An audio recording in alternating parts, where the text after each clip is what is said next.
সুপ্রিয় দর্শক, টেবিল টকে স্বাগত জানাচ্ছি আমি বাতন বিপ্লব। আজকের আলোচনা বিষয় আর মাত্র একদিন, আর এই বিষয়ে আলোচনা করার জন্য আমরা তিনজন অতিথিকে আমন্ত্রণ জানিয়েছি। প্রথমে তাদের সাথে পরিচিত হয়ে নেব। আমাদের সবার শেষে রয়েছেন মোহাম্মদ আবুল কাশেম, সাবেক ডেপুটি গভর্নর, বাংলাদেশ ব্যাংক। আপনাকে স্বাগত আজকের আলোচনায়। এবং আমাদের মাঝখানে রয়েছেন মাওলানা জাইনুল আবেদিন, সাবেক প্রিন্সিপাল তামিরুল মিল্লাত কামিল মাদ্রাসা এবং সাবেক ভাইস চেয়ারম্যান ইসলামী ব্যাংক বাংলাদেশ লিমিটেড। আপনাকে স্বাগত। এবং আমাদের সাথে অনলাইনে যুক্ত হবেন জাকির এইচ চৌধুরী, যুক্তরাষ্ট্রের সফল ব্যবসায়ী এবং রাজনৈতিক বিশ্লেষক। আমরা আলোচনায় যাওয়ার আগে শুরুতেই আমরা মোহাম্মদ আবুল কাশেম আপনার কাছে যেতে চাই, যেহেতু নির্বাচনের ডামাডোল একেবারে শেষ গতকাল থেকে এবং এখন শুধু ভোট প্রদানের যে আনুষ্ঠানিকতা বা প্রস্তুতি সেটি চলছে, এবং সেই জায়গায় আমরা একদিন আগে আসলে আমরা এখন অবস্থান করছি। সেখান থেকে যদি নির্বাচন দীর্ঘদিন পর ভোটের উৎসব আমরা দেখতে পাচ্ছি বাস, ট্রেন, লঞ্চ, সব জায়গায় কিন্তু মানুষের এক ধরনের স্বতঃস্ফূর্ত উৎসাহ নিয়ে তারা ঘরে ফিরছে। সেই মুহূর্তে আপনার কী মনে হয় যে এখন তো আর আশঙ্কা নেই, এখন শুধু অপেক্ষা নাকি? নিশ্চয়ই অনেকদিন পর আমাদের নির্বাচন, এখন বোধহয় আর কোনো আশঙ্কা নেই। কারণ সাধারণ মানুষ জনমনে একটা আশঙ্কা ছিল নির্বাচন হবে তো।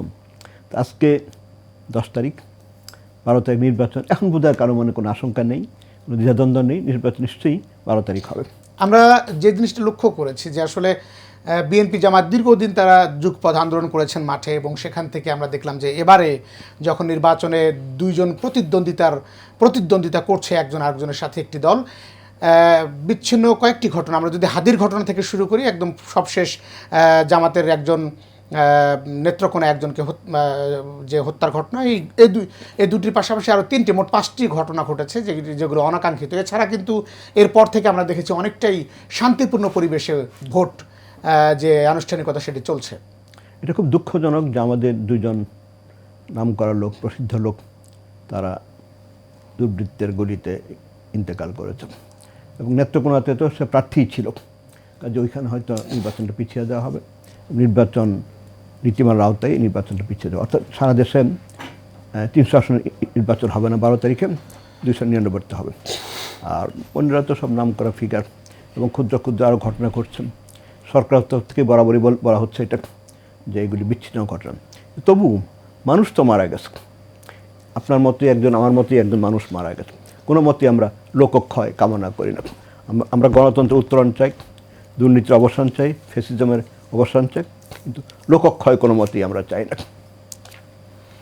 আমরা আপনার কাছে স্পেসিফিকলি জানতে চাই যে আসলে বিএনপি যে বিভিন্ন ধরনের কার্ডের কথা বলছে, বিশেষ করে ফ্যামিলি কার্ড, কৃষক কার্ড, এগুলোর অর্থ আসলে ব্যবস্থাপনা কিভাবে সরকার করবে বা সরকারে আসলে গঠন করবে কিনা, তারা কিভাবে এটা ব্যবস্থাপনা হবে? আসলে ফ্যামিলি কার্ডের কথাটা বিএনপি কিন্তু বরাবরই বলে চলছে। আমার পরিষ্কার খেয়াল আছে, আপনাদের এইখানে যখন আগের বার আসছিলাম, আমার সাথে একজন ছিল লন্ডন বিএনপির একজন নেতা আর অস্ট্রেলিয়ান বিএনপির একজন।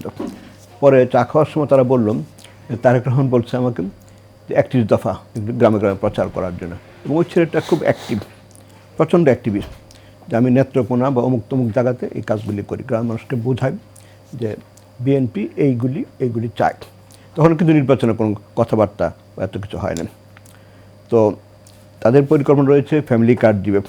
ফ্যামিলি কার্ডটা হয়তো অনেকের আশঙ্কা থাকতে পারে যে এত টাকা পাবে কোথায়। তো এটা হলো প্রান্তিক মানুষকে একটা ক্যাপিটাল দেওয়া। আপনারা জানেন গ্রামীণ ব্যাংকের কথা। গ্রামীণ ব্যাংকে তো প্রথমে শুরু করে ছোটো আকারে শুরু করেছিলেন ডক্টর ইউনূস, চিটাঙ্গের জোবরা গ্রামে। ওই টাকা নিয়ে সাধারণ মানুষ তারা মুড়ি ভাজত, মুড়ি বিক্রি করতো, চানাচুর করতো, ঠোঙা বানাতো। এই যে কাগজ আমরা ওয়েস্ট পেপার করি, ওই ঠোঙা বিক্রি করতো, ঠোঙা বানাতো, বিক্রি করতো। তারপরে মোয়া বানাতো মুড়ি দিয়ে। আমাদের গ্রামে তো দেখেছি, আমাদের বাড়ির সামনে একটা ব্রিজ আছে, বিকাল 3টা থেকে 2টা থেকে কতগুলি ছেলে বিক্রি করে ঝালমুড়ি, ফুচকা। আমি বললাম যে কয় যে দুপুর বেলা পর্যন্ত কাজ করি, তারপর নামাজ গোসল করে এইখানে আসি, ওদের আয় উন্নতি হয়। এই প্রান্তিক মানুষের কাছে পৌঁছবার জন্য বিএনপি অনুমান করি যে এই কথাগুলি বলছে ফ্যামিলি কার্ড বা এইসব। তাদেরকে আসলে ছোটোখাটো একটা এন্টারপ্রেনিয়ার বানানো হবে, যাতে তারা কোনো এনজিও থেকে লোন নেওয়ার প্রয়োজন না পড়ে, অথবা ভিক্ষা না করতে, সাহায্য যাতে না চায়, ডোনেশন না, চ্যারিটি না, তারা নিজের পায়ে দাঁড়াবে, এই আকাঙ্ক্ষাটি হয়তো তারা এই কথাটা বলছে, ফ্যামিলি কার্ডের কথা। স্যার, আপনি আমাদের আরেকজন অতিথি এর মধ্যে অনলাইনে যুক্ত হয়েছে, আমরা তাকে একটু, আমরা জনাব জাকির এইচ চৌধুরী, আপনি সম্ভবত আমাকে শুনতে পাচ্ছেন? আমাকে শুনতে পাচ্ছেন? জি, আপনাকে শুনতে পাচ্ছি। আপনি আমাদের সাথে থাকুন। আমাদের সাথে আরো দুজন অতিথি রয়েছে, একজন জনাব আবুল কাশেম, সাবেক ডেপুটি গভর্নর বাংলাদেশ ব্যাংক, এবং মাওলানা জাইনুল আবেদিন, সাবেক প্রিন্সিপাল তামিরুল মিল্লাত কামিল মাদ্রাসা এবং সাবেক ভাইস চেয়ারম্যান ইসলামী ব্যাংক বাংলাদেশ লিমিটেড। আপনি আমাদের সাথে থাকুন। আমরা যেহেতু আপনি দীর্ঘদিন পর বাংলাদেশে এসেছেন, আমরা নির্বাচন উপলক্ষে নিশ্চয়ই আর একদিন বাকি আছে, আপনাদের মধ্যে একটা উৎসাহ বা উৎসব কাজ করছে, সে বিষয়ে আমরা জানতে চাইবো। আমরা জনাব আবুল কাশেমের কাছে জানতে চেয়েছিলাম যে বিএনপির যে ফ্যামিলি কার্ড এবং কৃষক কার্ডের কথা বলছে, এগুলোর অর্থ ব্যবস্থাপনা আসলে কিভাবে হবে। আপনি অনেক দূর এগিয়েছেন, আমরা অনেকেই প্রশ্ন করেছে যে আসলে এই অর্থ, বিপুল পরিমাণ অর্থ, এগুলো আসলে সরকারের পক্ষে দেয়ার যে বিষয়গুলো, আমরা আপনার কাছে আসবো। তার আগে আমরা একটু জনাব জাইনুল আবেদিন আপনার কাছে যেতে চাই। আপনি যেহেতু ইসলামে বিষয়গুলো সাধারণ মুসলিম সংখ্যাগরিষ্ঠ দেশে মানুষের মধ্যে এক ধরনের জানবার ইচ্ছা যে আসলে ভোট কোন প্রার্থীকে বা কাকে দেওয়া উচিত। নিঃসন্দেহে আমাদের দেশে ভোট দেওয়ার প্রবণতা আছে, যদিও সবসময় সঠিকভাবে ভোট প্রয়োগ হচ্ছে না, তারপরেও আছে। সঠিকভাবে ভোট প্রয়োগ করতে গেলে ইসলামের দৃষ্টিতে যেই প্রার্থী হবে সেই প্রার্থী সৎ, যোগ্যতা সম্পূর্ণ, কোয়ালিটি সম্পূর্ণ হবে, যে মানুষের যে হক যথাযথভাবে তাদের কাছে পৌঁছাইতে পারে, যার যার প্রাপ্য সব দিতে পারে, সেই থিমকে সামনে রেখেই এই বাস্তবায়ন করবে আশা করছি। আরেকটি বিষয় একটু জানতে চাইবো, ভোটারদের কোনো সহযোগিতা হোক বা কিংবা আর্থিক কোনো যে কোনো বিষয়ে, যে এই বিষয়গুলো আসলে প্রার্থীর পক্ষ থেকে বা আসলে ভোটারদের কী ধরনের এই মুহূর্তে সহযোগিতা, যেগুলো দেখছি আমরা বিভিন্ন জায়গায়, টাকাও দেওয়া হচ্ছে, অনেক জায়গায় প্রতিশ্রুতি দেওয়া হচ্ছে, এই বিষয়গুলো আসলে ইসলামের সাথে কতটা ইসলাম সামঞ্জস্যপূর্ণ। এরকম ওয়াদা দেওয়া, কাউকে অন্যায়ভাবে কোনো অর্থ দেওয়া এটার পক্ষে নয়, বরং কোরআন বলে দিয়েছে কাইলা ইয়াকুনা দাউলাতান বাইনাল আগনিয়া মিনকুম, তোমাদের মধ্যে খালি যারা ধনী তাদের হাতেই শুধু অর্থ পঞ্জীভূত হয়েছে থাকুক, তা নয়। অর্থাৎ এটা সবার কাছেই যাক, এই অর্থটা সবাই এর থেকে উপকৃত হোক, এই মানসিকতা নিয়েই ইসলাম এইটি বর্ণনা করেছে। এখন যারা প্রয়োজন যাদের আছে তাদেরকে আপনি দিবেন, তাদেরকে সেই এমপি তার নিয়েছে, সেই মতামত নিয়েছে, সে তাকে দেবে, কিন্তু দরকার নাই তাকে দেওয়া, তো কোনো দরকার আপনার নাই, বেহুদার দরকার তো নেই। রাষ্ট্রীয়ভাবে এটি বন্টনের কথা বলছেন আপনি নাকি? হ্যাঁ, এটা বলেই দিয়েছেন মানে জাকাত কিংবা রাষ্ট্রীয় কোষাগারে কিভাবে এটা, আমরা যেটি ইসলামের যে ব্যবস্থাপনাটি রয়েছে সেটি কি বাংলাদেশে সম্ভব কিনা গণতন্ত্রের মধ্য দিয়ে? অবশ্যই সম্ভব। এক নম্বর হলো জাকাত যেই জিনিসটা, এইটা হলো আলাদা একটা বিষয়। সেইটা একটা খাত আপনার অর্থের উপরে আল্লাহর পক্ষে নির্ধারণ করা, এই পরিমাণ খাত আপনাকে গরিব দুঃখীদের মধ্যে বন্টন করতে হবে, সেইটা আপনার কোনো হক নাই। আর যেটা মানুষেরকে দেবেন আপনি, এটা হইতে পারে আপনার সম্পদ থেকে আপনি দিলেন, সেই জন্য বলে দেওয়া হয়েছে যে এমন যেন না হয় যে টাকা অর্থ সব একই মানুষের কাছে পুঞ্জীভূত হয়ে থাকুক, এরকম যেন না হয়, বরং সবার কাছে এটা ঘুরফাক খাক, তাহলে সবাই এর থেকে উপকৃত হবে, সমানভাবে উপকৃত হবে। ধন্যবাদ আপনাকে। আমরা একটু জনাব জাকির চৌধুরী, আপনি মনে হয় শুনতে পাচ্ছেন আমাকে, আপনার কাছে আমরা যেতে চাই। আপনি যুক্তরাষ্ট্রে দীর্ঘদিন সেখানে রয়েছেন এবং সেখান থেকে বাংলাদেশে আপনার যথেষ্ট যোগাযোগ রয়েছে, এবং বর্তমানে রাজনীতির যে আমরা দেখছি যে স্বতঃস্ফূর্তভাবে মানুষের অংশগ্রহণের যে অপেক্ষা, একদিন পর সেই নির্বাচন হবে, আপনি কেমন দেখছেন নির্বাচনের মাঠ, কেমন দেখছেন? ধন্যবাদ আপনাকে, আপনার মাধ্যমে আপনার দর্শক শ্রোতা অভিনন্দন, শুভেচ্ছা, প্রিয় সহ আলোচক বিন্দুকেও শুভেচ্ছা এবং অভিনন্দন। আপনার সময়োপযোগী একটা প্রশ্ন করেছেন। আপনারা জানেন আমাদের দেশের মানুষ ফ্যাসিবাদী শাসনের বিরুদ্ধে জুলাই বিপ্লবের মধ্যে দিয়ে দীর্ঘ 17টি বছর অপেক্ষা করছে, অপেক্ষমান আমাদের পুরো জাতি। 12ই ফেব্রুয়ারি আর মাত্র 2 দিন পরে জনগণ তাদের ব্যালটের মধ্যে দিয়ে তাদের অধিকার প্রয়োগ করবে।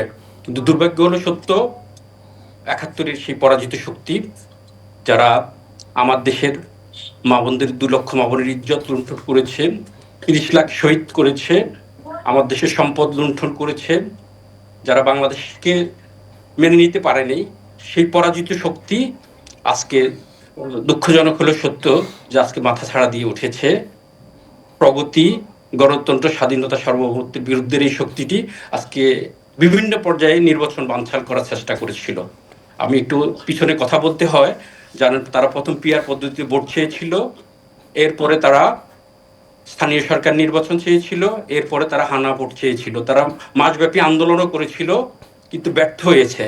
সো এই শক্তিটা মনে করেছিল যে চক্রান্ত ষড়যন্ত্র করে পিছনের দরজা দিয়ে ক্ষমতা নেওয়ার জন্য। যে কারণে আমি কথাটি বলতেছিলাম, আপনারা জানেন আমাদের পাশে যে বিপ্লবগুলো হয়েছিল, নেপালে, শ্রীলঙ্কা, আরব বসন্ত হলো, সিরিয়া, ইজিপ্টে যে ঘটনা, যে বিপ্লবগুলো হলো, বিপ্লবের অব্যবহিত পরেই একটা নির্বাচনের দিকে জাতি ওই ওই দেশগুলো দাবিত হয়েছিল, এবং আমাদের মুক্তিযুদ্ধটাই সংগঠিত হয়েছিল জনগণের ভোটাধিকার প্রতিষ্ঠার সংগ্রামের মধ্যে দিয়ে, এবং আমরা কাঙ্ক্ষিত লক্ষ্য পৌঁছে গিয়েছিলাম।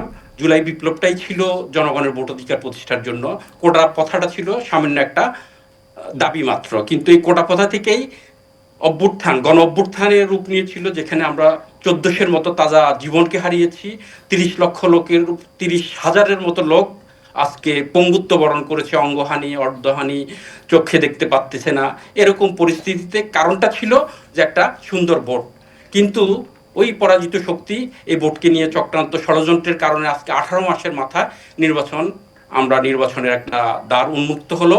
আমি দেশবাসীর কাছে প্রত্যাশা, আসুন, আজকে আপনি জানেন জাতি দুই ভাগে বিভক্ত, একটা হলো স্বাধীনতা মহান মুক্তিযুদ্ধের সপক্ষের শক্তি, আরেক দিকে হলো 71-এর পরাজিত শক্তি, যারা আমার দেশে সেই মুক্তিযুদ্ধকালীন লুণ্ঠন, গণধর্ষণ, লুটতরাজ, দেশের সম্পদ নষ্ট করেছিল, পাকিস্তানদের সহায়তা করেছিল, সেই শক্তি আজকে মাঠে মাথা ছাড়া দিয়ে উঠেছে। কতটুকু মাথা চারা দিয়েছে আমি একটু স্পষ্ট করতে চাই, মাথা কতটুকু চারা দিয়েছে, যে একদিন পর কি আবার দেখতে হবে কিনা যে তারাই আবার ক্ষমতার মসনদে বসে যাচ্ছে, কতটুকু মাথা চারা দিয়েছে মনে করেন? আমি মনে করি বাংলাদেশের পূর্ব আকাশে যদি সূর্য উদিত হয়ে সারাদিন সেই 56,000 বর্গমাইল পরিভ্রমণ করে পশ্চিম আকাশে অস্ত যায়, যতদিন একজন মুক্তিযোদ্ধা এখানে থাকবে, একদিনও এই স্বাধীনতা যুদ্ধের পরাজিত শক্তি মাথা ছাড়া দিয়ে যে কথাটা বলতেছেন, এরা একদিন এরা চক্রান্ত করতেছে, কিন্তু এরা বাংলাদেশের মসনদে কখনো যাবে না। আমি আপনাকে একটা এনশিওর করতে পারি যে আমি যুক্তরাষ্ট্র থেকে প্রায় 18 বছর যুক্তরাষ্ট্র যুব দলের সভাপতি ছিলাম। যুক্তরাষ্ট্রের state department, white house, deep of state যেটাকে বলা হয়, বিশ্বব্যাংক সহ আমরা যেখানে এই পরাজিত শক্তিকে আমরা জানি এরা প্রগতি, এরা নারীদের স্বাধীনতা হরণ করে নিয়েছে। আজকে তাদের নির্বাচনে তারা বিভিন্নভাবে মেয়েদেরকে তারা যে স্ল্যাং ল্যাঙ্গুয়েজ ইউজ করেছেন, এরপরে মেয়েদেরকে তারা প্রথম ঘরে রাখার কথা বলেছেন, 5 ঘন্টা কর্মদিবস, দৈনিক একজন মেয়ে 5 ঘন্টা কর্মদিবসের কথা। এগুলো আমরা মূলত জানি। আমি যদি একটু আর একটু স্পষ্ট করতে চাই, আমরা যদি ক্যাম্পাসগুলোর দিকে তাকাই, এনসিপির বিভিন্ন নারী যারা উদীয়মান যারা নেত্রী, তাদের একটা সহমর্মিতা দেখতে পাই, যে আসলে সেই সংগঠন বা বর্তমান যাদেরকে আপনি বলছেন চক্রান্ত করে, তাদের সাথে তারা রয়েছে। তাহলে ভোটের রেজাল্ট কি আসলে ভিন্ন হতে পারে কিনা?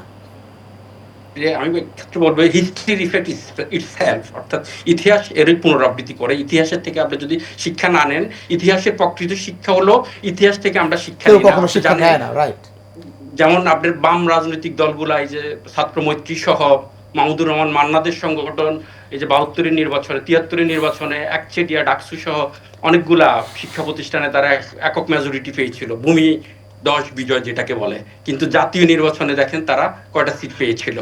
সো শিক্ষা প্রতিষ্ঠানের এই রেজাল্টকে দিয়ে জাতিকে বিভ্রান্ত করার চেষ্টা করা হচ্ছে। এই চেষ্টা কখনো,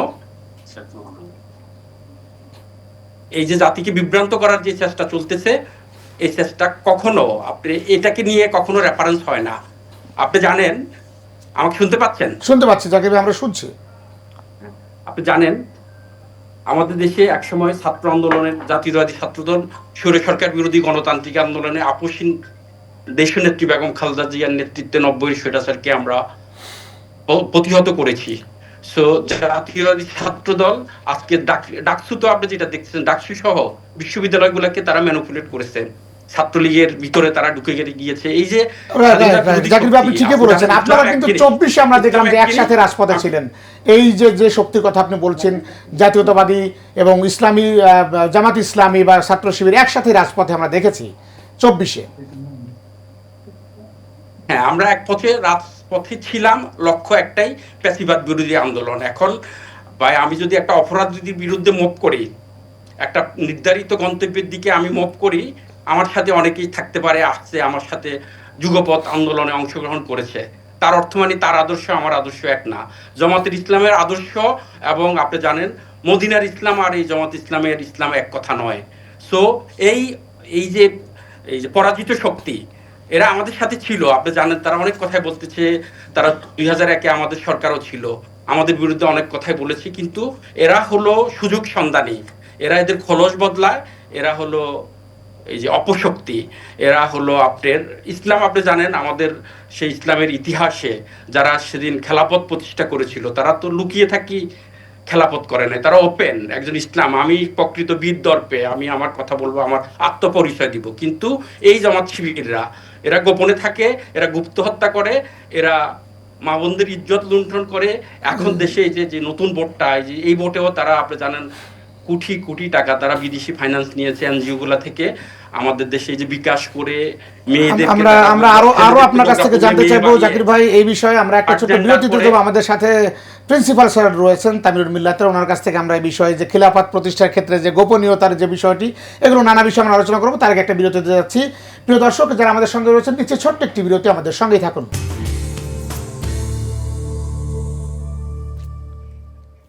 সুপ্রিয় দর্শক, বিরতির পর টেবিল টকে আবারও স্বাগত জানাচ্ছি। আমি বাতেন বিপ্লব। আজকের আলোচনা বিষয় আর মাত্র একদিন, এবং আমরা জানি যে এর মধ্যে আমাদের সাথে যুক্ত ছিলেন জাকির। আমরা যেতে চাই কাশেম স্যার আপনার কাছে। আপনি জানেন যে কিছুক্ষণ পর চিফ অ্যাডভাইজার অর্থাৎ প্রধান উপদেষ্টা তিনি জাতির উদ্দেশ্যে ভাষণ দেবেন। যেহেতু নির্বাচন ঘনিয়ে এসছে, কালকে বিএনপি নির্বাচনী যে প্রচারণা কমিটি রয়েছে তাদের ব্রিফিং রয়েছে, জামাতের কমিটির ব্রিফিং রয়েছে। তো একেবারে সবশেষ আমরা যদি বলি যে এই মুহূর্তে সবচেয়ে বেশি প্রয়োজন কর্মসংস্থান বাংলাদেশের, আর কি সবচেয়ে বেশি যে বিষয়টি, সেটি আসলে এক একজন এক এক ধরনের প্রতিশ্রুতি দিচ্ছে। আসলে সরকার রাতারাতি চেঞ্জ হয়ে যাওয়া, কালকে নির্বাচন, একদিন পর নির্বাচন, তারপরে নিশ্চয়ই নতুন সরকার গঠিত হবে, তারা কিভাবে কত দ্রুত এটি সমাধান করতে পারবে বলে আপনি মনে করেন? আপনি একটা চমৎকার কথা বলেছেন, কর্মসংস্থান। এই যে আমাদের জুলাই বিপ্লবটা হয়ে গেল, কর্মসংস্থান কিন্তু মূল বিষয় ছিল ওদের, যে উনি কর্মসংস্থানের জন্য একটা কোটা চায় আর উনি কোটা চায় না, কোটা দিব কি দিব না, এই নিয়ে আস্তে আস্তে আস্তে আস্তে মানে এক দফার দিকে গেল, এবং নির্বাচিত একটা সরকার যেভাবেই আসুক তারা বিদায় হয়ে গেল। এখনও কিন্তু আমাদের বড় সমস্যা সেই কর্মসংস্থান। আপনি আমাকে এই কথা বলবেন, ওই কথা বলবেন, এই দিবেন ওই দিবেন, কিন্তু আমার কাজ নাই, বেতন নাই, বাজার করতে পারি না, সংসার খাওয়াতে পারি না। বড় বড় কথা শুনে লাভ। আমি শান্তি চাই, এই মানে অনেক শান্তি চাই, পরকালের শান্তি চাই, কি সাম্রাজ্যের বিরোধী এই ওই অত বড় বড় কথা বললাম না। আমি আমার কাজ চাই, আমি বেতন চাই, অর্থ চাই, এবং সৎ পথে অর্থ চাই, নিরাপত্তা চাই। আমরা সন্ত্রাস চাই না। আমি আজকে এইখান থেকে এশিয়া টেলিভিশন থেকে আমি কামাই করলাম, বাড়ি যাওয়ার পথে আমি চিন্তা করে নিয়ে গেল, লাভটা কি? নিরাপত্তা সবার ব্যাপার। আমরা একটু হুজুরের কাছে যেতে চাই। মৌলানা জালাল আবেদিন, আপনি খেলাফতের বিষয়ে বলছিলেন যে জাকির ভাই তিনি বলছিলেন যে আসলে খেলাফত প্রতিষ্ঠার যে ইতিহাস বা মদিনা ইসলাম জামাত ইসলাম এক নয়, আসলে এই বিষয়গুলো নিয়ে একটু বিতর্ক রয়েছে। আপনি যদি বলেন যে আসলে জামাত ইসলাম যে বর্তমান আসলে কার্যক্রম কিংবা ইসলামী খেলাফতের যদি ইতিহাসের দিকে যদি আমরা তাকাই, তাহলে কিছুটা ভিন্নতা রয়েছে কিনা? আমার তো মনে হচ্ছে যে ইতিহাস যা পড়েছি খেলাফতের, সেখানে ইসলামী রাষ্ট্র ব্যবস্থার একটা নিয়ম নীতি দেওয়া হয়েছে। এই নিয়ম নীতি পালন করে যারা ইসলামকে প্রতিষ্ঠা করতে চায় সমাজে, ব্যক্তিতে, তাহলে তাকে খেলাফত এই পথেই আসতে হবে। সেখানে রাসূলুল্লাহ সাল্লাল্লাহু আলাইহি ওয়াসাল্লাম বলেছেন যে এখন নবুয়ত চলছে, তারপরে খেলাফত, এবং এই খেলাফত আরও চলবে। এই খেলাফতেই যারা থাকবে তারাই সঠিক পথে থাকবে। এখন সেই খেলাফত উনি দেখেছেন কিনা, উনি যিনি বলেছেন যে মদিনার ইসলাম আর তাদের ইসলাম এক নয়, তিনি কি এদের ইসলাম দেখেছেন? এদের ইসলাম তো এখনো প্রতিষ্ঠা হয় নাই, তারা ক্ষমতায়ও কোনো দিন যায়। তাহলে যে অ্যাডভান্স বলা হচ্ছে যে তাদের ইসলাম আর মদিনার ইসলাম এক নয়, এই কথাটা বলা কি ঠিক কিনা? 2 নম্বর হচ্ছে যে মদিনার ইসলাম আর জামাত ইসলামী যদি ইসলাম প্রতিষ্ঠা করে তাহলে তাদের ইসলাম একই, এটাই বাস্তব। কিন্তু না জানার কারণে আমরা এটাকে অস্বীকার করছি যে না, এক নয়। এটা জানার দরকার আমাদের, যে খেলাফত কাকে বলা হয় এবং খেলাফতের যুগে তারা কী কাম করেছিল, খেলাফতের একটা যুগ তো ছিল, সেই যুগে কী কাজ তারা করেছিল, আর এটা তারা ভায়োলেশন করছে কোনটা কোনটা, সেটা তাদেরকে সংশোধন করার চেষ্টা করার পর যদি সংশোধিত না হয় তাহলে তারা ঠিক নয়। ওনার কথা ঠিক আছে, আর যদি সংশোধিত হয়ে যায় তাহলে তার আপনার কোনো অভিযোগ থাকতে পারে না। এই Right. হলো মোট কথা। না, আপনাকে অসংখ্য ধন্যবাদ। আমরা একটা বিরতিতে যাচ্ছি, জাকির ভাই আপনি আমাদের সাথে থাকুন, কেননা প্রধান উপদেষ্টা বিশ্বজয়ী প্রফেসর ডক্টর মোহাম্মদ ইউনূস জাতির উদ্দেশ্যে ভাষণ দেবেন, আমরা সেখানে দর্শকদেরকে নিয়ে যেতে চাই। সুপ্রিয় দর্শক, টেবিল টকে আবার স্বাগত। আমাদের আজকের আলোচনার বিষয় আর মাত্র একদিন। জাকির চৌধুরী, আপনি নিশ্চয়ই শুনতে পাচ্ছেন আমাকে? জাকির চৌধুরী নিয়ে আমাদের সাথে সম্ভবত সংযুক্তি কেটে গেছে। আমরা মাওলানা জাইনুল আবেদিন আপনার সাথে আরেকবার একটু কথা বলতে চাই। ডক্টর মোহাম্মদ ইউনূস, আমাদের সময় একেবারে কম, আমরা ডক্টর ইউনূসের ভাষণটা শুনে আসি, এরপর জাতির উদ্দেশ্যে তিনি ভাষণ দিচ্ছি, তারপর আমরা টপিকটাকে আবার আলোচনা করবো। প্রিয় দর্শক, ডক্টর মোহাম্মদ ইউনূস বিশ্বজয়ী প্রফেসর, তিনি সারা পৃথিবীব্যাপী শিক্ষক হিসেবে কিন্তু একেবারে জনপ্রিয়, এবং সেই ডক্টর মোহাম্মদ ইউনূস জাতির উদ্দেশ্যে ভাষণ দেবেন, যিনি সেই দীর্ঘ 18 মাস ভাষণ দেওয়া শুরু করেছেন। চলুন সরাসরি আপনাদেরকে নিয়ে যাই, দেখে আসি তিনি কি বলেন জাতির উদ্দেশ্যে। আমার আন্তরিক সালাম ও অভিবাদন। আসসালামু আলাইকুম। আজ আপনাদের সামনে উপস্থিত হয়েছি এক অতি তাৎপর্যপূর্ণ, ঐতিহাসিক ও ভবিষ্যৎ নির্ধারক মুহূর্তে। আর মাত্র একদিন পরেই সারা দেশে অনুষ্ঠিত হবে ত্রয়োদশ জাতীয় সংসদ নির্বাচন, এবং তার সাথে জুলাই জাতীয় সনদের উপর গণভোট। সারা জাতির বহু বছরের আকাঙ্ক্ষার দিন।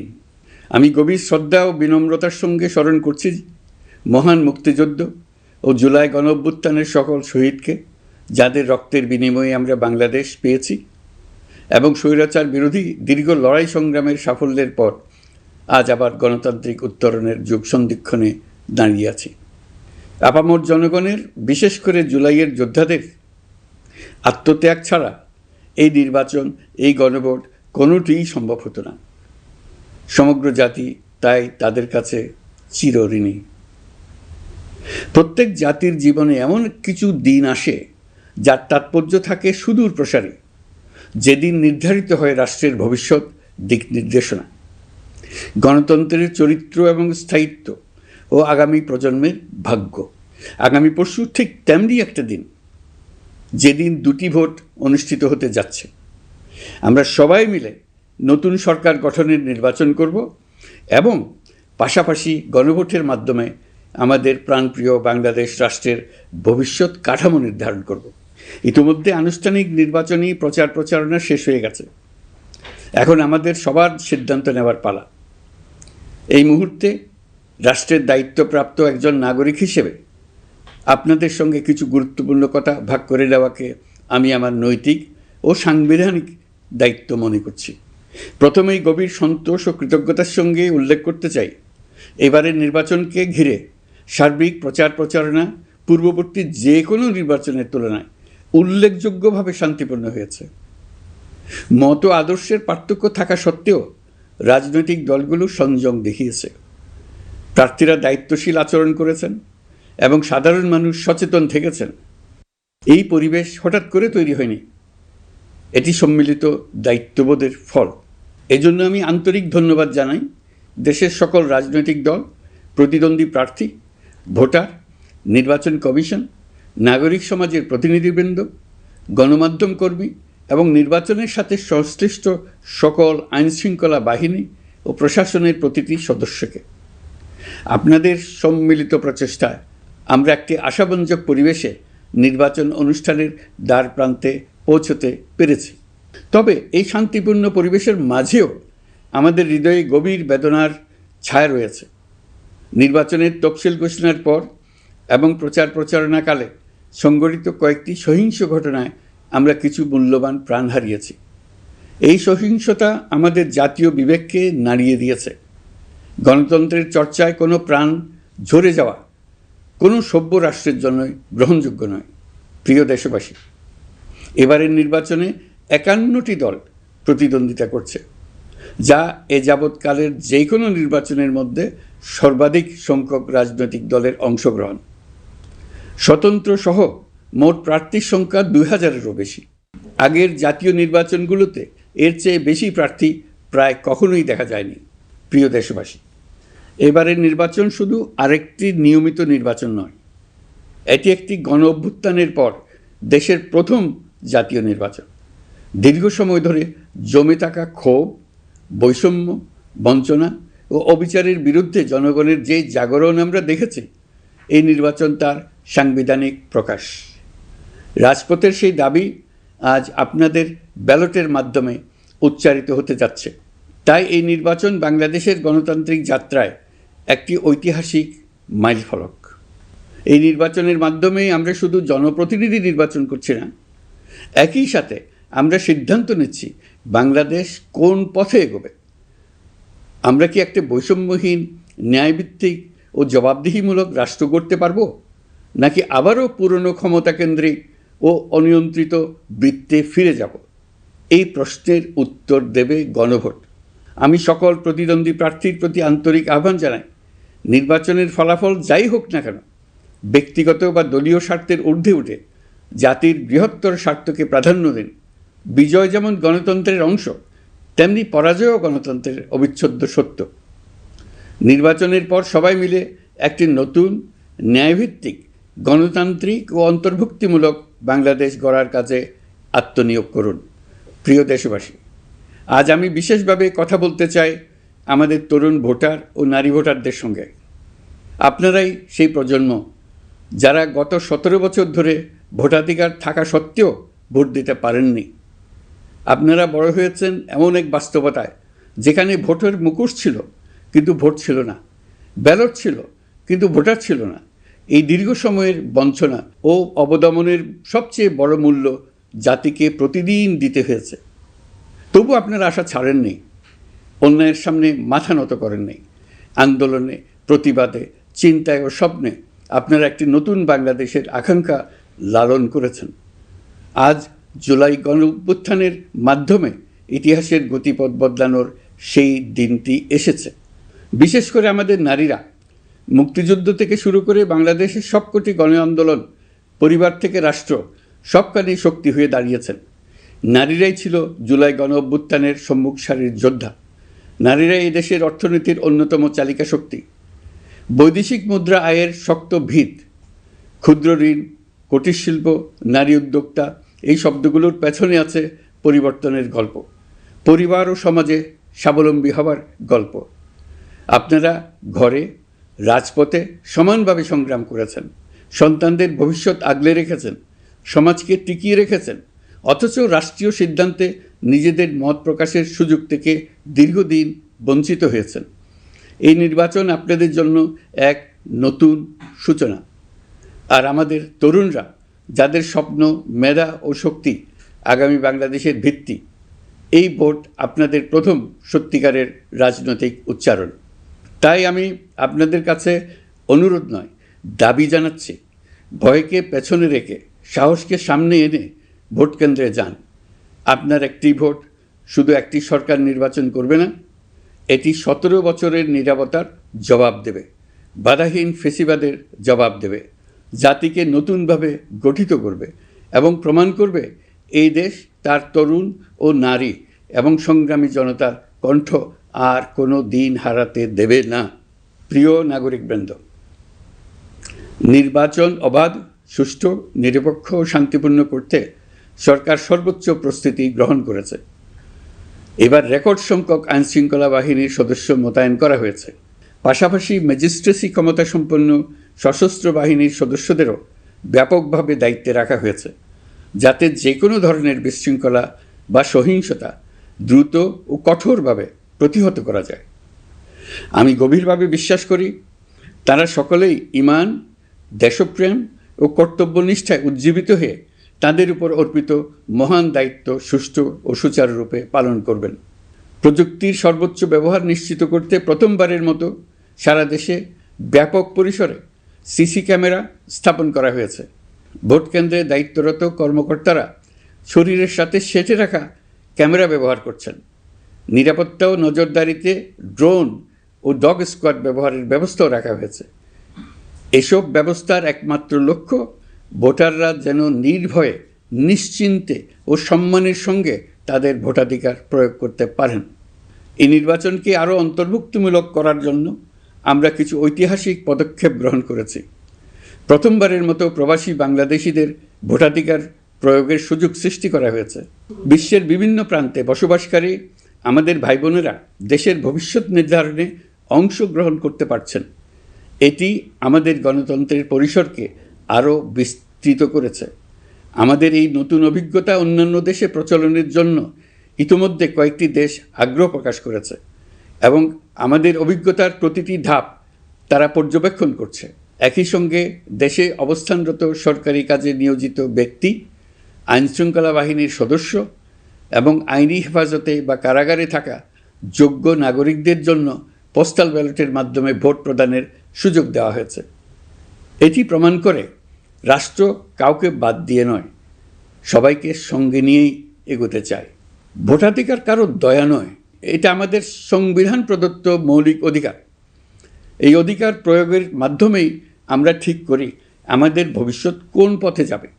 একটি অবাধ ও সুষ্ঠু অংশগ্রহণমূলক নির্বাচন নিশ্চিত করা শুধু সরকারের দায়িত্ব নয়, এটি রাষ্ট্রের প্রতিটি নাগরিকের দায়িত্ব। রাজনৈতিক দলগুলোর প্রতি আমি অত্যন্ত স্পষ্টভাবে বলতে চাই, আপনারা দলের কেন্দ্র থেকে তৃণমূল পর্যন্ত সর্বস্তরের নেতাকর্মীদের দ্ব্যর্থহীনভাবে নির্দেশ দিন যেন কেউ কোনো ধরনের বিশৃঙ্খলা, সহিংসতা, ভয়ভীতি প্রদর্শন, কেন্দ্র দখল, ভোটে প্রভাব বিস্তার করা কিংবা উস্কানিমূলক কর্মকাণ্ডে জড়িত না হয়। কেউ যেন সোশ্যাল মিডিয়াতে বা অন্য কোনোভাবে গুজব না ছড়ায়।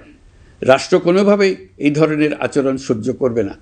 ইতিহাস আমাদের শিক্ষা দেয়, একটি ত্রুটিপূর্ণ, প্রশ্নবিদ্ধ বা সহিংসতাপূর্ণ নির্বাচন শেষ পর্যন্ত কারো জন্যই মঙ্গল বয়ে আনে না, বরং দেশের সর্বনাশ ডেকে আনে। যারা জনগণের মতামত উপেক্ষা করে শক্তি ও অনিয়মের মাধ্যমে ক্ষমতায় থাকতে চেয়েছে, তারা সবাই শেষ পর্যন্ত জনগণের আদালতে কঠিন জবাবদিহিতার মুখোমুখি হয়েছে। প্রিয় দেশবাসী, নির্বাচনী প্রক্রিয়া শুরু হওয়ার পর থেকেই আমরা লক্ষ্য করছি একটি চিহ্নিত মহল পরিকল্পিতভাবে গুজব ও অপতথ্য ছড়িয়ে নাগরিকদের মনে সন্দেহ, ভয় ও বিভ্রান্তি সৃষ্টি করার চেষ্টা করছে। তাদের উদ্দেশ্য একটাই, নির্বাচনের শান্তিপূর্ণ পরিবেশ নষ্ট করা, জনগণের আস্থাকে দুর্বল করা। আমি আপনাদেরকে অনুরোধ করছি, সতর্ক থাকুন, দায়িত্বশীল থাকুন, যাচাই না করে কোনো তথ্য শেয়ার করবেন না। গুজবের বিরুদ্ধে সবচেয়ে বড় অস্ত্র হলো সচেতনতা ও সত্য। নির্বাচন নিয়ে যারা বিগত মাসগুলোতে উদ্দেশ্যমূলকভাবে সংশয়, সন্দেহ সৃষ্টি করেছিল, তারা সম্পূর্ণভাবে ভুল প্রমাণিত হয়েছে। জনগণকে বিভ্রান্ত করতে তারা চূড়ান্তভাবে ব্যর্থ হয়েছে। আপনারা সকল প্রকার অপপ্রচার থেকে নিজেদের মুক্ত রাখুন। তথ্য যাচাইয়ের জন্য সরকারের সঙ্গে সার্বক্ষণিক যোগাযোগ রাখুন। নির্বাচন বন্ধু হটলাইন 333 এতে ফোন করে সঠিক খবর জেনে নিন। এখন নতুন করে অপপ্রচার চালানো হচ্ছে যে বর্তমান অন্তর্বর্তী সরকার নাকি নির্বাচিত জনপ্রতিনিধিদের কাছে দায়িত্ব হস্তান্তর করবে না। এটা সম্পূর্ণ ভিত্তিহীন ও পরিকল্পিত অপপ্রচার, যার একমাত্র উদ্দেশ্য হলো আমাদের গণতান্ত্রিক উত্তরণে বিঘ্ন সৃষ্টি করা। আপনারা নিশ্চিত থাকুন, নির্বাচনে বিজয়ী জনপ্রতিনিধিদের কাছে দ্রুততম সময়ে ক্ষমতা হস্তান্তর করে অন্তর্বর্তীকালীন সরকার তার দায়িত্ব সমাপ্ত করবে। প্রিয় দেশবাসী, আমরা একটি ঐতিহাসিক নির্বাচন থেকে মাত্র কয়েক ঘন্টা দূরে। 24-এর গণঅভ্যুত্থান আমাদের এই সুযোগ এনে দিয়েছে। যখন আমরা ভেবেছিলাম আরেকটি প্রহসনের নির্বাচনের জন্য আমাদেরকে অপেক্ষা করতে হবে আরও 5 বছর, তখনই আমাদের সন্তানরা হুঙ্কার দিয়ে ভেঙে ফেলেছে গোলামের জিঞ্জির। সহস্রাধিক প্রাণের বিনিময়ে আজকের এই দিনটি আমরা পেয়েছি। অভ্যুত্থানের দিনগুলো এখনও আমাদের স্মৃতিতে টাটকা। দেয়ালের লিখনগুলো এখনও সারা দেশের দেয়ালে দেয়ালে জ্বলজ্বল করছে। দেয়ালে দেয়ালে স্কুল, কলেজ, মাদ্রাসা, বিশ্ববিদ্যালয়ের শিক্ষার্থীরা গ্রাফিতির মাধ্যমে লিখেছিল তাদের মনের কথাগুলো। সেখানে তারা বলেছে পরিবর্তনের কথা, সংস্কারের কথা। জুলাই সনদ কোনো দলের একক ইশতেহার নয়। দীর্ঘ 9 মাস 30টিরও বেশি রাজনৈতিক দলের সাথে আলোচনা করে জাতীয় ঐক্যমত্য কমিশন জুলাই জাতীয় সনদ প্রস্তুত করেছে।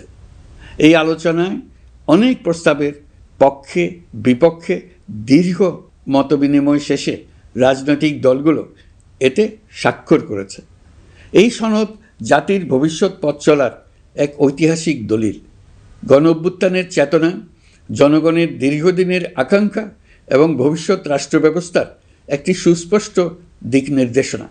এই সনদের মাধ্যমে আমরা সংস্কারসমূহ বাস্তবায়নের অঙ্গীকার করেছি। তবে রাজনৈতিক স্থিতিশীলতা, বিশ্বাসযোগ্য ও অংশগ্রহণমূলক নির্বাচন, শাসন ব্যবস্থায় জবাবদিহিতা, অর্থনৈতিক পুনর্গঠন এবং সমাজে সম অধিকার নিশ্চিতকরণ, এসবের সফল বাস্তবায়ন এককভাবে রাষ্ট্রযন্ত্রের মাধ্যমে সম্ভব নয়। এর জন্য সবচেয়ে বেশি প্রয়োজন জনগণের সক্রিয় অংশগ্রহণ ও মতামত। কারণ একটি জাতীয় রূপান্তর কখনোই একক সিদ্ধান্তে বা একক শাসনের মাধ্যমে টেকসই হয় না। জনগণই রাষ্ট্রের প্রকৃত শক্তি। পরিবর্তনের চূড়ান্ত বৈধতা আসে জনগণের সম্মতি থেকেই। তাই দেশের ভবিষ্যৎ দিক নির্দেশনা নির্ধারণে জনগণকে সরাসরি সিদ্ধান্ত গ্রহণের সুযোগ দেওয়াই হলো গণতান্ত্রিক পথের মূল ভিত্তি।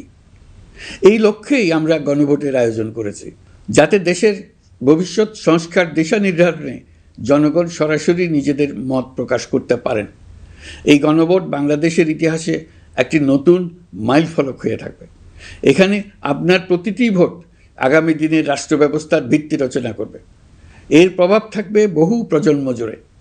এই ভোটের মাধ্যমেই আপনারা জানিয়ে দেবেন আপনারা জুলাই সনদের প্রস্তাবিত সংস্কার কাঠামোকে এগিয়ে নিতে চান কিনা।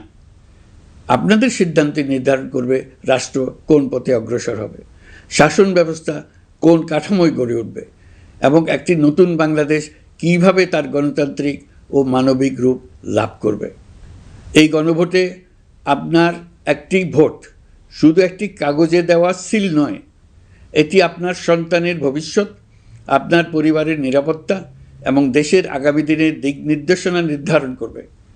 আজ আপনি যে সিদ্ধান্ত নেবেন তার প্রভাব পড়বে শিক্ষা, কর্মসংস্থান, ন্যায় বিচার, গণতন্ত্র এবং রাষ্ট্র পরিচালনার প্রতিটি স্তরে। এটি এমন একটি মুহূর্ত যেখানে নাগরিক হিসেবে আপনার দায়িত্ব ও অধিকার এক বিন্দুতে এসে মিলিত হয়েছে। আমি তাই আপনাদের সবাইকে এই গণভোটে সক্রিয়ভাবে অংশগ্রহণ করার জন্য আহ্বান জানাচ্ছি। অবশ্যই ভোট দেন, নিজের ভবিষ্যৎ নিজে নিশ্চিত করুন। আসুন আমরা সবাই মিলে দায়িত্বশীলতা, সচেতনতা ও শান্তিপূর্ণ অংশগ্রহণের মাধ্যমে এই ঐতিহাসিক মুহূর্তকে সফল করে তুলি। ভয় নয়, আশা নিয়ে, উদাসীনতা নয়, দায়িত্ববোধ নিয়ে, বিভক্তি নয়, ঐক্যের শক্তি নিয়ে আমরা ভোট কেন্দ্রে যাব। একটি অবাধ, সুষ্ঠু ও বিশ্বাসযোগ্য গণভোটের মাধ্যমে আমরা প্রমাণ করব বাংলাদেশের জনগণ নিজেদের ভবিষ্যৎ নিজেরাই নির্ধারণ করতে জানে। আপনার ভোটেই রচিত হবে গৌরবময় আগামী বাংলাদেশের ইতিহাস। প্রিয় দেশবাসী, নির্বাচন হয়ে গেলে নির্বাচিত সরকার দ্রুত দায়িত্ব গ্রহণ করবে। তার সঙ্গে শেষ হবে অন্তর্বর্তী সরকারের দায়িত্ব। আমরা অত্যন্ত আনন্দের সঙ্গে এবং গৌরবের সঙ্গে নবনির্বাচিত সরকারের কাছে দায়িত্ব অর্পণ করে তাদের সর্বাঙ্গীন সাফল্য কামনা করে বিদায় নিয়ে নিজ নিজ কাজে ফিরে যাব। আমরা এই শুভ মুহূর্তের জন্য অধীর আগ্রহে অপেক্ষা করছি। প্রিয় দেশবাসী, আপনারা দলে দলে সপরিবারে উৎসবমুখর পরিবেশে ভোট কেন্দ্রে উপস্থিত হয়ে দ্বিধাহীন চিত্তে আপনার ভোটাধিকার প্রয়োগ করুন। আপনার মূল্যবান ভোট দিয়ে নতুন বাংলাদেশ গড়ার দরজা খুলে দিন। দেশের চাবি আপনার হাতে, সেই চাবিটি সঠিকভাবে ব্যবহার করুন। আল্লাহ আমাদের সঠিক পথে পরিচালিত করুন। এবারের ভোটের দিন হোক নতুন বাংলাদেশের জন্মদিন। আল্লাহ আমাদের তৌফিক দেন। প্রিয় দেশবাসী, আসুন উৎসবমুখর নির্বাচন বাস্তবে রূপায়িত করে এই দিনটিকে ইতিহাসের স্মরণীয় দিন হিসেবে প্রতিষ্ঠিত করে রাখি। সবাইকে আন্তরিক ধন্যবাদ। আল্লাহ হাফেজ। প্রিয় দর্শক, আমরা এতক্ষণ দেখছিলাম আমাদের প্রধান উপদেষ্টা ডক্টর মোহাম্মদ ইউনূস নোবেল বিজয়ী শান্তিতে, এবং তিনি ভোট দেওয়ার জন্য ভোটারদের যেভাবে আসলে আহ্বান জানালেন তাতে আমরা বুঝতে পেরেছি যে ভোটারের যে গুরুত্ব সেটি এখানে স্পষ্ট হয়ে উঠেছে। এটি আমি জানতে চাইব জনাব মাওলানা জাইনুল আবেদিন, আমরা এই যে ভোটারের আজকের যে গুরুত্বটি আমরা দেখছি, ঠিক ভোটের পরদিন থেকে সেই গুরুত্ব ভোটারদের কি কখনো বাংলাদেশে দেখা গেছে? এমনভাবে আমরা অতীতে আর দেখি নাই যেভাবে এই বছর মোটামুটি ভোট দেওয়ার যে পরিবেশ সৃষ্টি হয়েছে এটা অতীতে আর আমরা দেখিনি। এই বছর ঠিকই বলেছেন তিনি যে আসলে যেই পরিমাণ জনসংখ্যা এখানে সে যেই পরিমাণের ক্ষতি হইতে পারত সেই পরিমাণের কাছেও যায় নাই। এটা আলহামদুলিল্লাহ দেশের জন্য এটা ভালো শুভ লক্ষণ যে কম ক্ষতিতে আমরা অনেক কিছু লাভ করতে পেরেছি। এই জন্য আল্লাহ শুকরিয়া আদায় করছি। আমি যেটা বলতেছিলাম যে আসলে খেলাফত আমাদের সমাজে তার প্রতিষ্ঠিত হয় নাই, বা যেই দলকে তারা দোষারোপ করছে সেই দলও কোনো ক্ষমতায় যায় নাই, এবং তারা সংশোধনও তাদেরকে করে নাই যে এই বিষয়ে আপনাদের খেলাফতের বিষয়ে দুর্বলতা আছে। তারাও খেলাফত জানে কিনা আমার কাছে সন্দিহান। আমার মনে হয় কাউকে যদি কেউ দেখতে না পারে তার চলন বাঁকা এমন একটা কথাও সমাজে আছে। সুতরাং এইরকম একটা বিষয়ই তারা অবতারণা করেছে। আমি আশা করব এর থেকে উত্তরণ করে আমাদেরকে খেলাফতে যাওয়ার জন্য সুযোগ করে দেখ, এবং খেলাফতের যেসব দিক নির্দেশনা আছে সেগুলি আমরা বাস্তবায়ন তারা করুক আমরা আশা করছি, এবং তারাও দেখুক এর মধ্যে যদি সংশোধন হয় তাহলে আলহামদুলিল্লাহ, আর সংশোধন না হলে তখন তারা অভিযোগ করতে পারবে যে তারা তো সংশোধন হয় নাই। ধন্যবাদ আপনাকে। আমরা জনাব আবুল কাশেম আপনার কাছে যেতে চাই। এই যে মানে আসলে সংশোধনের যে একটা সুযোগ দেওয়ার বিষয়টি আপনি আসলে কিভাবে দেখছেন? আসলে বিষয়টা হলো কি, যে রাজনৈতিক দল সম্বন্ধে কথাগুলি বলা হচ্ছে, খেলাফত, মদিনা ইত্যাদি, তারা কিন্তু আগে সরকারে ছিল বিএনপির সাথে। তো বিএনপির ভালো বা মন্দ তার নিশ্চয়ই অংশীদার, কারণ দুজন ক্যাবিনেট মিনিস্টার আমরা তখন দেখেছি। এটা রাজনৈতিক বিষয়। তো এখন যেটা সাধারণ আলোচনা সেটা হল, আমরা দেখছি যে তারা বলছে নারীদের সম্পর্কে, খুব স্পর্শকাতর বিষয়। এখানে আমরা দেখি প্রত্যেক বাড়িতে মানুষ আছে, মানুষটা দুই ভাগ, পুরুষ মহিলা। তো তারা নারীদেরকে যেভাবে মানে কি বলবো পিছনে রাখতে চায়, 5 ঘন্টা কর্মঘণ্টা ইত্যাদি ইত্যাদি, তারপরে দলীয় মনোনয়নও তারা দেয় নেই। এই জিনিসগুলি কিন্তু মানুষের দৃষ্টি আকর্ষণ করে।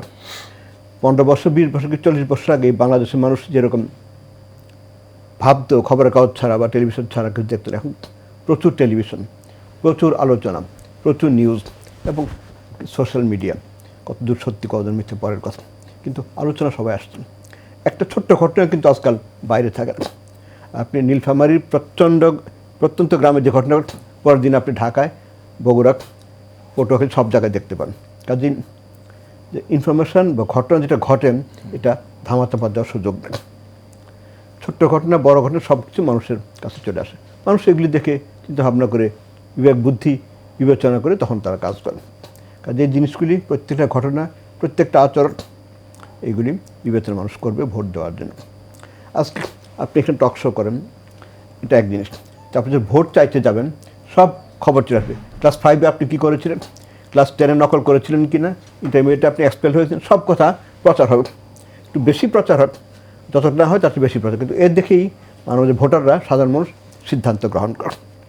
আজকে যে একটা কথা বলা হয় কি, আমি রাস্তা করব, ঘাট করব। আরে জাতীয় সংসদের সদস্য তো রাস্তা করার কথা না, উনি তো আইন প্রণয়ন করবে। রাস্তা তো করবে লোকাল গভর্নমেন্ট ইঞ্জিনিয়ারিং ডিপার্টমেন্ট, ইঞ্জিনিয়াররা। আপনার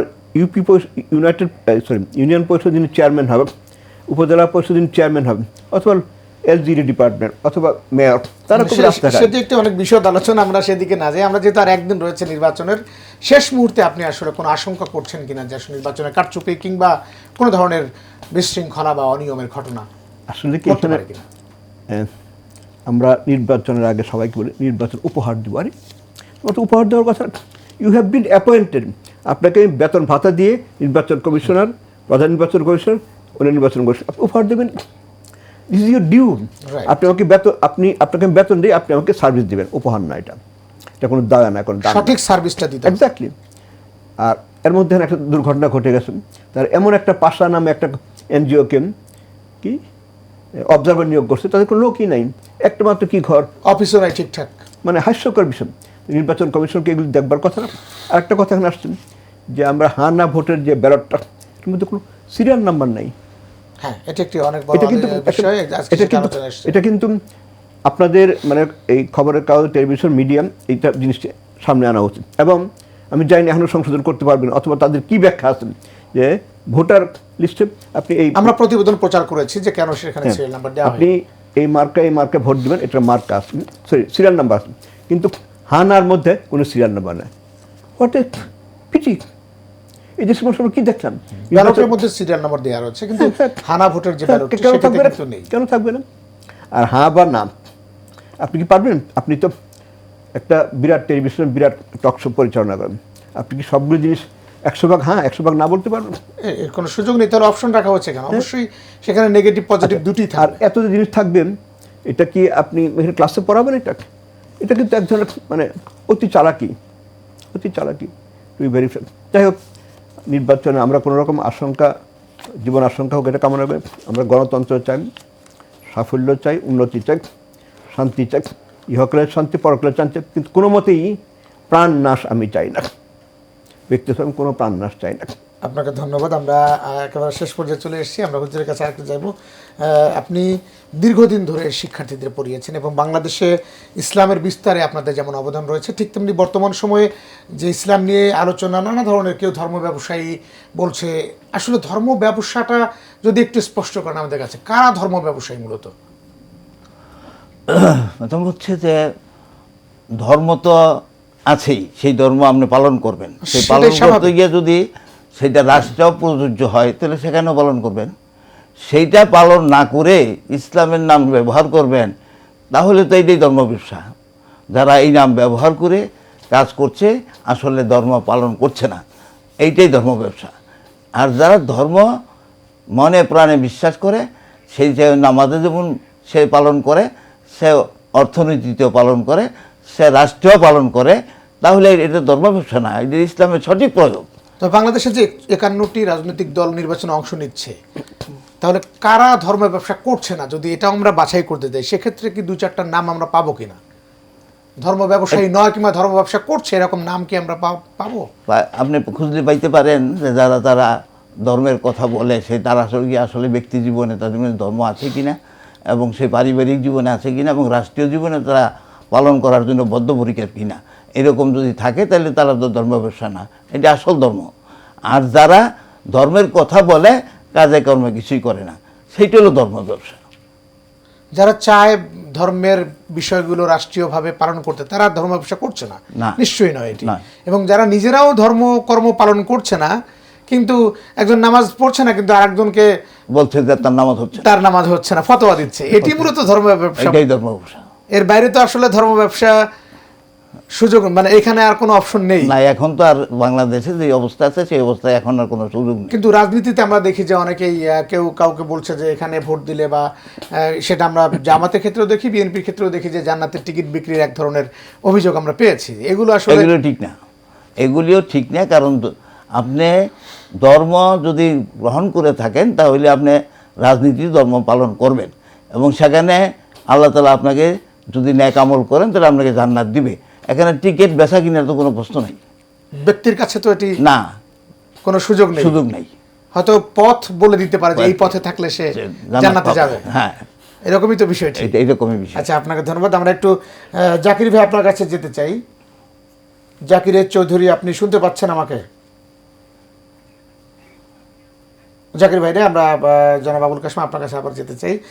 আসলে আমরা একদিন পরে যেহেতু নির্বাচন, আমরা আজকে দেখেছি যে ঢাকা থেকে অনেকেই দেশের বাড়িতে গেছেন, এবং এই যে উৎসবমুখর পরিবেশে কালকে থেকে যেহেতু পরিবহন বন্ধ, আমরা ট্রেন, বাস, লঞ্চ সবগুলোতে যেতে দেখেছি, সেখানে বিভিন্ন রাজনৈতিক দলের স্লোগান আমরা শুনেছি। এই যে উৎসব, এটি আপনার লাইফে আপনি কখনো দেখেছেন কিনা? না, এটা তো একটা বিরাট ব্যাপার। আমি দেখেছি আগে, আমি তো অনেক পুরানা মানুষ, তো এরকম নির্বাচন আগে হয়েছে, 70 সনে হয়েছে, 70-এর নির্বাচন, 70-এ। এমন উৎসব মুখর। হ্যাঁ, এবং গ্রামের বুড়া মানুষ, মহিলা, মেয়েদের ভোট কি? আমি না, ভোট না, মানে প্রত্যেকের ভোট আছে, চলেন আপনাকে নিয়ে যাই।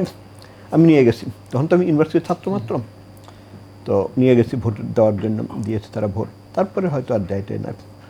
তো প্রত্যেক মানুষ ভোটে অংশগ্রহণ করুক, এটা আমরা কামনা করি। উৎসব মুখর অনেকেই কিন্তু গ্রামে চলে গেছে। আজকে দেখবেন রাস্তাঘাটে মানুষজনের চলাচল কম, মানুষ ঢাকা শহরে কমে গেছে, প্রত্যেকটা শিক্ষক গ্রামে তার গ্রামে চলে গেছে। তো আরেকটা জিনিস, সেটা একটা অর্থনৈতিক ব্যাপার, যে যারা নির্বাচনে প্রার্থী তারা কিন্তু কিছু না কিছু খরচ করে, মাইক, পোস্টার বিলি, আঠা দিয়ে লাগানো। তো এখানে একটা ইন এ ডিফারেন্ট ওয়ে একটা ইকোনমিক অ্যাক্টিভিটি শুরু। আপনার প্রেসগুলি একটা কাজ পায়, তারপরে ধরেন যানবাহনগুলি যাদের মাইকটা ভাড়া হয়, সারা বছর ভাড়া হয় না, যে ইলেকশন সব ভাড়া হয়, তারা কিছু আয় উন্নতি। আর ধরেন যারা টাকা পয়সা ছড়ায় ভোট কেনার জন্য অথবা তার ওয়ার্কারদেরকে দেওয়ার জন্য, কোনো না কোনোভাবে কিন্তু গ্রামে টাকাটা যাচ্ছে, প্রচুর টাকা খরচ হচ্ছে, বিদেশ থেকে এখন রেমিটেন্স বেড়ে গেছে। তো এইগুলির একটা ইনফ্লেশনের ইম্প্যাক্টও কিন্তু আছে, আপনাকে একটা বুঝতে হবে। মানে ইনকনভিনিয়েন্ট ট্রুথ এটা।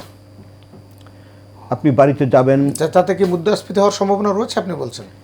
কিছু না কিছু নিশ্চয়ই হবে, মানে প্রভাব পড়বে আমাদের অর্থনীতিতে। কারণ আপনি এক মাসে যে আয় করেন, মনে করেন 500 টাকা বেতন পান এক মাসে, আজকে যে আপনাকে আমি 10টা টাকা দিই যে এই মার্কাকে এই মার্কায় ভোট দিই, অথবা বিড়ি খাও, সিগারেট খান, এই 10 টাকায় কিন্তু 500 টাকার উপরে যোগ হয়ে গেল, with no goods and services produced in the economy. অতিরিক্ত ব্যয় এটি। হ্যাঁ, অতিরিক্ত খরচ গ্রামে হচ্ছে, গ্রামে না শুধু সারা শহরই হচ্ছে, সারা দেশই হচ্ছে। এটার একটা ইনফ্লেশনের ইম্প্যাক্ট নিশ্চয়ই আছে। একটা হলো বিদেশ থেকে যে টাকাটা আসছে, ফরেন এক্সচেঞ্জ, আমাদের রিজার্ভ বাড়ছে, ফাইন, রিজার্ভ তো ডলারে বাড়ছে বাংলাদেশ ব্যাংক হিসাবে, কিন্তু ডলারের অ্যাগেনস্টে কিন্তু বাংলাদেশ ব্যাংক বাংলাদেশের টাকা বাজারে ছাড়ে, সেটার মধ্যে একটা ইনফ্লেশনারি প্রেশার থাকতে পারে। কাজে এই জিনিসগুলি অনেক ধরনের ইম্প্যাক্ট আছে এই নির্বাচনের। হ্যাঁ, আপনি কি মনে করেন এই নির্বাচনের পর যে বাংলাদেশ আসলে আমরা বিনির্মাণ করার জন্য জুলাই রাজপথে রক্ত ঝরেছে, জীবন গেছে, তো সেই বাংলাদেশ বিনির্মাণ করা সম্ভব হবে? আমরা আশাবাদী, নিশ্চয়ই আশাবাদী। আমরা চাই যে নির্বাচন কোনোরকম হিংসাত্মক বিষয় ঘটবে, সুষ্ঠুভাবে নির্বাচনের ফলাফল ঘোষণা করবে এবং পরবর্তী সংসদ দায়িত্ব গ্রহণ করবে, এবং তার এরকম একটা নীতি প্রণয়ন করবে যে নীতি, যে সমাজ ব্যবস্থা আমাদের আকাঙ্ক্ষা ছিল, বৈষম্যমুক্ত সমাজ ব্যবস্থা এবং কর্মসংস্থান যারা সৃষ্টি করবে। কারণ আন্দোলন তো শুরুই হয়েছিল বৈষম্যের কারণে এবং কর্মের বৈষম্যের কারণে। গণতন্ত্রের জন্য কি সমাজতন্ত্রের জন্য এটা কিন্তু ছাত্র প্রথম মুখে আনে, তারপর আস্তে আস্তে এই জিনিসগুলো এসছে। তো আমরা একটা শান্তিক সৌহার্দ্যপূর্ণ বাংলাদেশ চাই। আজকে উনি 2 জন প্রার্থী, কিন্তু পাশ করবো কিন্তু একজন। কাজেই পরের দিন যেন ওনার মুখ দেখতে আমার লজ্জা না পেতাম, উনি যেন আমার দিকে মুখটা ফিরিয়ে না যান।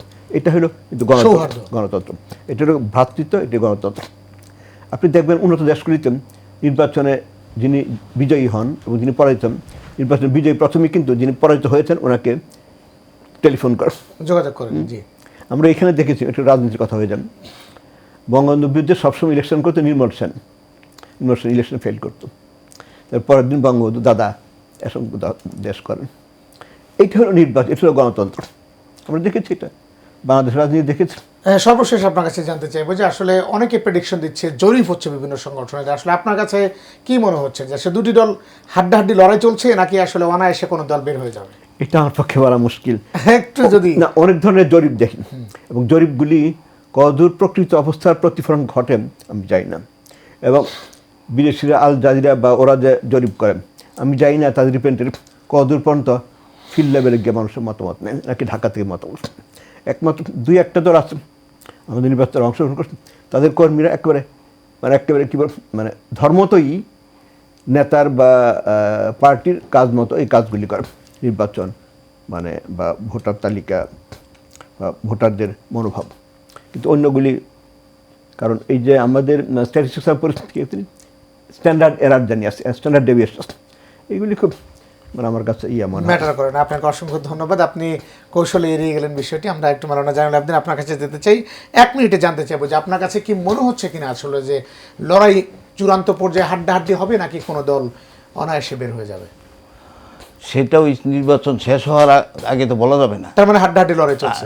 তাই তো বোঝা যাচ্ছে পত্রপত্রিকায় যা নিউজ আসছে যে হাড্ডাহাড্ডি লড়াই চলছে, রিপোর্টও যা আছে হাড্ডাহাড্ডি লড়াই হচ্ছে।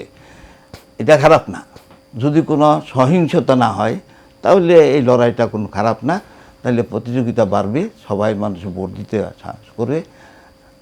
বিভিন্ন সময় যেমন নাকি বিনা ভোটেই পাস করে দিচ্ছে, এরকম হবে না। তার থেকে বেরিয়ে আমরা আসতে পারবো। বদনাম ছিল, সেই বদনাম থেকে আমরা মুক্ত হইতে পারবো।